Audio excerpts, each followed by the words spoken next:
కృష్ణానదికి వచ్చిన వరద అన్నదాతలను కన్నీరు పెట్టిస్తోంది. పంట పొలాలు నీట మునగడంతో రైతులు ఆవేదన చెందుతున్నారు. వేల రూపాయలు ఖర్చు పెట్టి సాగు చేసిన వాణిజ్య పంటలు ముంపు బారిన పడ్డాయని వాపోతున్నారు. వరదలు వచ్చిన ప్రతిసారి ఆర్థికంగా నష్టపోతున్నామంటున్నారు.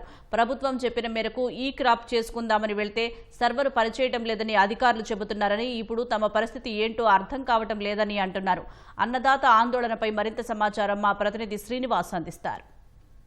కృష్ణానదికి వస్తున్న వరద రైతులను కన్నీరు పెట్టిస్తోంది. పంట చేతికొస్తే ఆర్థిక ఇబ్బందుల నుంచి గట్టెక్కాలన్న అన్నదాతల ఆశలను కృష్ణమ్మ గండికొట్టింది. ఎగువ నుంచి వస్తున్న వరద తాకిడి వల్ల ఏదైతే కృష్ణానది పరివాహక ప్రాంతంలో ఉన్న పొలాలన్నీ కూడా నీట మునిగాయి. ప్రస్తుతం మనం దృశ్యాల్లో చూసుకున్నది కృష్ణానది పరివాహక ప్రాంతంలో ఉన్న పొలాలను. ఇక్కడ రైతులు ఎక్కువగా కమర్షియల్ క్రాప్స్ ను సాగు చేస్తూ ఉంటారు. బెండ కావచ్చు, లేకపోతే అరటి కావచ్చు, ఇట్లాంటి పంటలన్నీ కూడా సాగు చేస్తూ ఉంటారు.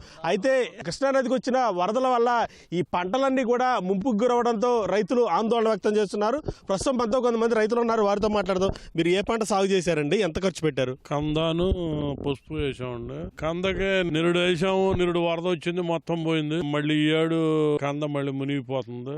ఆ పసుపు నిరుడు 4 ఎకరాలు పోయింది. ఈ ఏడు వరదలో మునిగిపోతుంది. ఈ రైతులను పట్టించుకునే నాదుడే లేడు. ఇన్సూరెన్స్ మాత్రం క్లెయిమ్ అయ్యేటట్టు చూడండి. ఆ 13,000 ఇన్పుట్ సబ్సిడీ తప్ప ఏం రూపాయి లేదు. ఇప్పుడు ముంపు గురైంది కదండి, ఇప్పుడు ఎన్ని రోజులు ఉంటే వరద పంట చేతి రాకుండా ఉండే అవకాశం ఉంటుంది? ఒక్క రోజు ఉండా ఈ పంట మునిగిపోద్దండి. ఈ చిన్న చిన్న రైతులు ప్రతి సంవత్సరం ఇలాగైపోతున్నారు. ఏ పంటలు వేస్తూ ఉంటారు ఇప్పుడు మీరు? పసుపు, అరటి, కంద, బెండ, తమలపాకు, చెరుకు, కమర్షియల్ పైర్లన్నీ వేస్తామండి. క్యాలీఫ్లవర్, క్యాబేజీ అన్నీ వేస్తాం. ఈ వరదకి మొత్తం మునిగిపోయినాయండి ఇప్పుడు ఈ లోతట్టు ప్రాంతాలన్నిటికి సంబంధించి? కొంత భాగం మునిగి, కొంత మునగలేదు. ఇది పైన వచ్చే వరదను బట్టి పరిస్థితులు ఉంటాయి. మెయిన్ ప్రధానంగా ఏంటంటే రైతులకి డైవర్ట్ చేశారు ఇన్సూరెన్స్ కట్టే విధానం. ఆ కట్టే విధానంలో కూడా ఏంటంటే రైతు తన డబ్బులు తను కట్టుకునే దాంట్లో కూడా మన గవర్నమెంట్ సిస్టంలో ఏంటంటే తనకున్న సర్వే నెంబరు, పట్టాదారు పాస్ పుస్తకం తీసుకెళ్ళి ఇన్సూరెన్స్ కట్టే పరిస్థితి లేదు.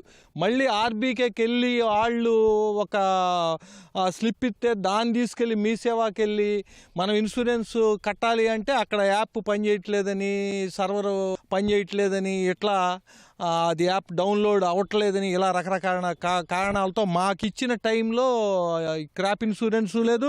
కనీసం ఈ సంవత్సరం ఈ కింద స్థాయిలో స్టాఫ్ ట్రాన్స్ఫర్లు అవటం వలన కనీసం ఇన్పుట్ సబ్సిడీలన్నా వస్తాయి అనుకున్నా అసలు ఈ క్రాప్ అవలా. అక్టోబర్ 1వ తారీఖు వస్తుంది, మనం జూన్, జూలై నుంచి పంటలు వేసాం, ఇంతవరకు ఈ క్రాప్ పూర్తి అవ్వాల. మొత్తంగా వేల రూపాయలు ఖర్చు చేసి రైతులు ఈ కమర్షియల్ క్రాప్స్ ని సాగు చేస్తుంటారు. మొత్తంగా ప్రధానంగా మనం చూసుకున్నట్లయితే యనమలకుదురు నుంచి కూడా అవనిగడ్డ వరకు కూడా ఏదైతే ఈ కృష్ణానది నది వెంబడి, కరకట్ట వెంబడి కమర్షియల్ క్రాప్స్ అంటే పసుపు కావచ్చు, మొక్కజొన్న కావచ్చు, అరటి కావచ్చు, ఇట్లాంటి కమర్షియల్ క్రాప్స్ పంటలన్నీ కూడా సాగు చేస్తుంటారు.